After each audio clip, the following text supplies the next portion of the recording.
So after spending quite a bit of time in the last video saying how I don't really like tail draggers, here I am in a tail dragger,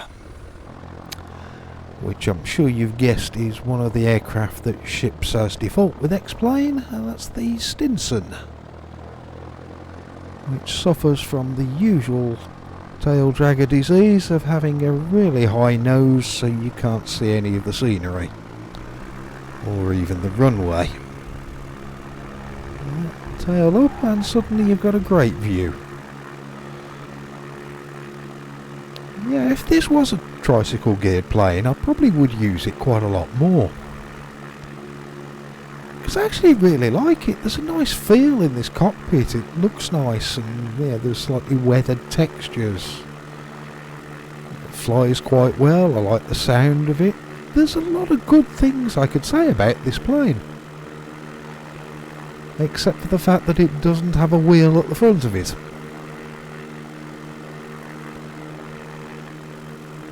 If I had any clue what I was doing with Plane Maker, I might even try to look to see if I could make a conversion into a tricycle geared plane out of this.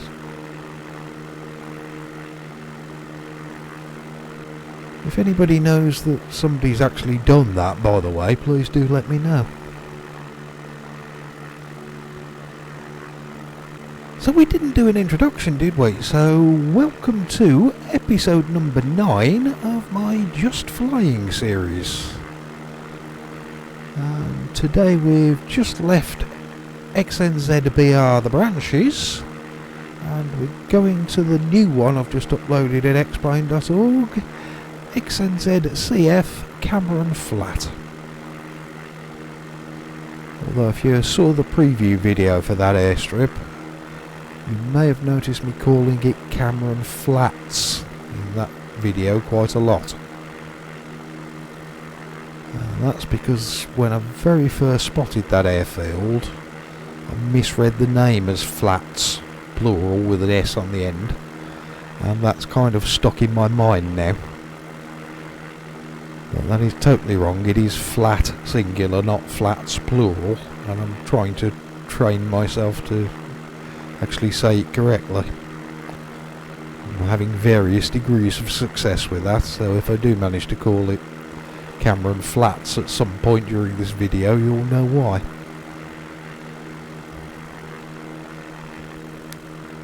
Though I've had an interesting few days. I've been contacted by a company who do payware scenery to ask if I would like to be part of their payware team. Well, it's not my place to actually say who it is, just in case they don't want the general public to know, but I'll just say it's not one of the big players like Orbex or anything like that. It's a smaller company.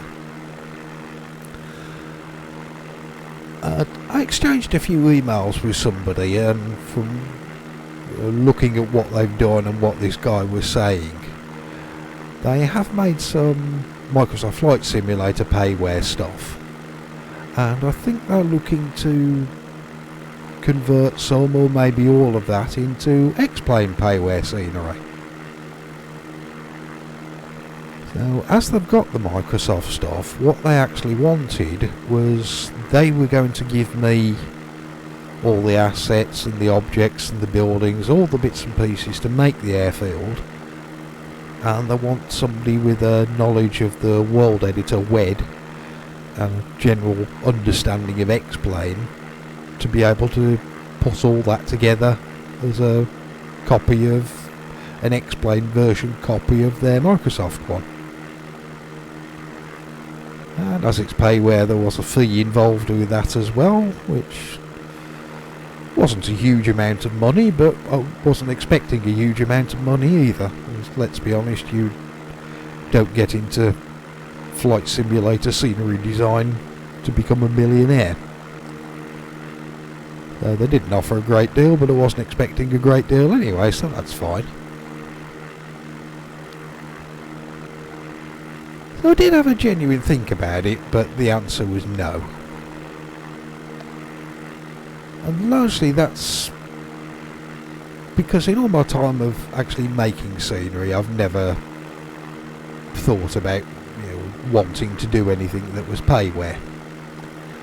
And mostly that's because, well, I suppose to put it in a phrase, I make lots of good airports quickly rather than only a small number of great airports very slowly.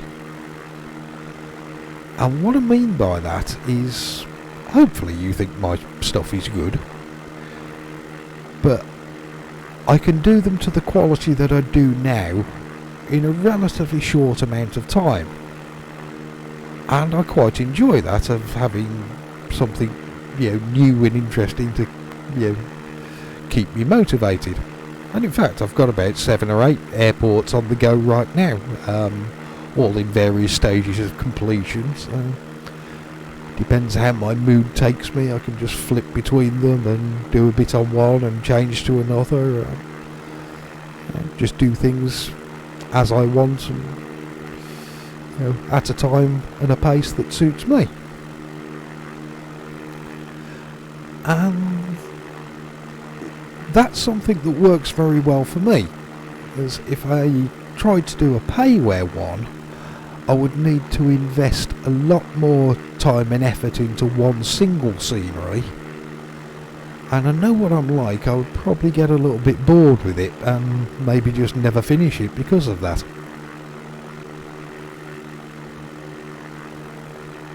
But the other side of it is the way I do things now. That also indulges my creative side and the artistic part of me.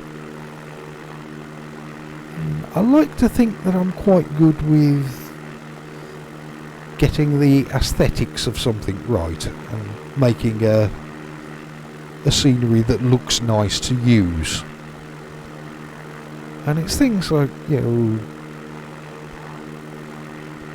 if I put a bush in one location, you probably might not even notice it's there. It's sort of irrelevant. But maybe if I move that same bush just a few feet to the left,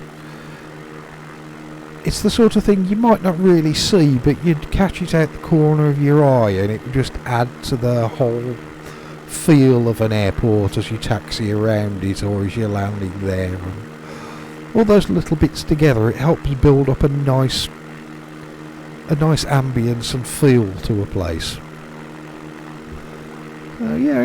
That's my sort of artistic side of me. So with what this payware company were after, they were going to give me all the assets, so I've got absolutely no input in building all the bits and pieces. Then it would be to put it together. I just tried to change the fuel tanks and nearly killed the engine. And so they then want me to put it together as a copy of their version, so that sort of removes any artistic talent that I might want to add to that. To add a little bit of something, or put in some extra eye candy, or move things around. So, altogether it just sounded as something that I wouldn't really enjoy doing. I could probably put up with that and happily get stuck into it if somebody was paying me enough, but for payware flight simulator scenery, there's not enough money in it to be able to do that.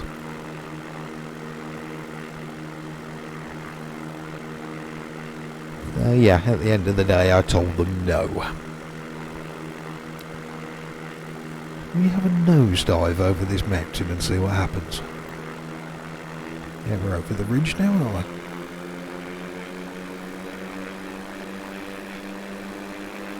Don't think you're supposed to do this in a Stinson. Airspeed indicator has now run out of numbers. The needle's stuck.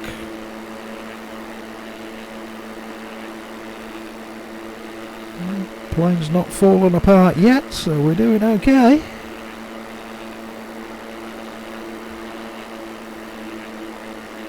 Woohoo, survived.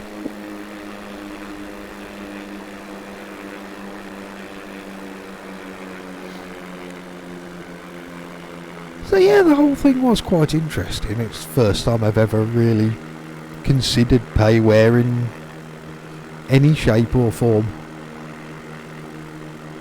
That's certainly what they wanted. I would just be like a human copy and paste machine rather than actually having any input of anything that I find enjoyable to do. So I think it sort of confirmed what I already knew anyway, that I'm happier sticking on the freeware side of the fence. That keeps everything fun for me to do, and when I'm enjoying myself, you probably get better scenery because of that.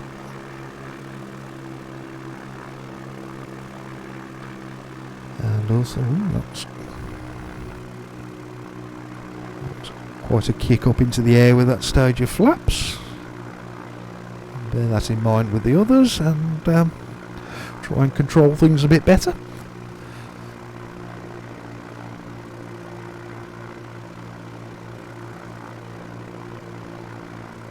But yeah, as I say, I'll just carry on doing what I do, freeware, and doing it my way. That'll keep me happy, and I'll carry on doing things at a much faster rate than I would if I just did a few small payware ones. You'll get plenty of new airports like this, and a few little upgrades every now and again as well.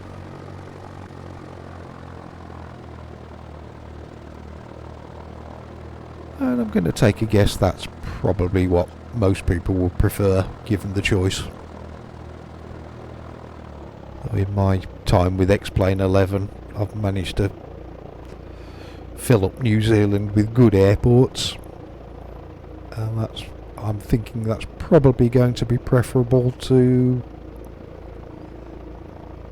you having maybe 10 really great airports but nothing else.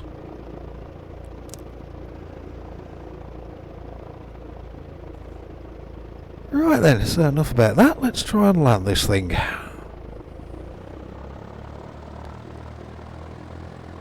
Keep a bit of power on. Gently down. Wasn't too bad. Yeah, ground looping. Yeah, overcorrection. We're going to go the other way. No, just about slowed down in time. Now that nearly went wrong. Let's have another little look at that.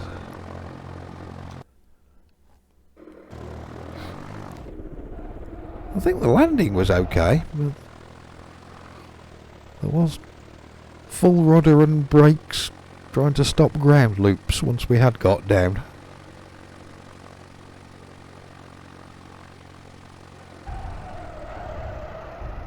Yeah, soft enough touchdown. Don't mind that as a landing. Just about rescued the rollout. So yeah, that's reasonably successful. I'm okay with that.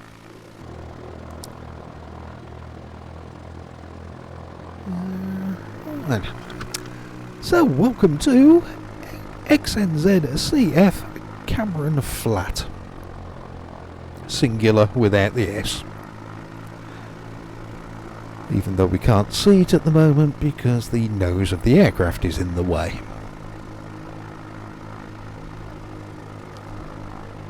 In fact, I think I'm still on the run. Yeah, that is the edge of the runway, isn't it? The little edge strip there. Well, I'm hoping I don't run into the fence at the end. Taxiway does turn off slightly left from the end of the runway, so if I did carry on in a straight line I'm going to end up in that fence somewhere. Must be getting close if that's the houses. Yeah, there's the fence. I can see the gate. That's maybe a little bit left. There's the other gate. Yeah, that's fine. Going straight through the gap. And then rather than pushing my luck because I haven't taxied into anything yet, I think we'll just park up here and that will do nicely. Yeah, we've landed and the plane survived. Yeah, that's cool.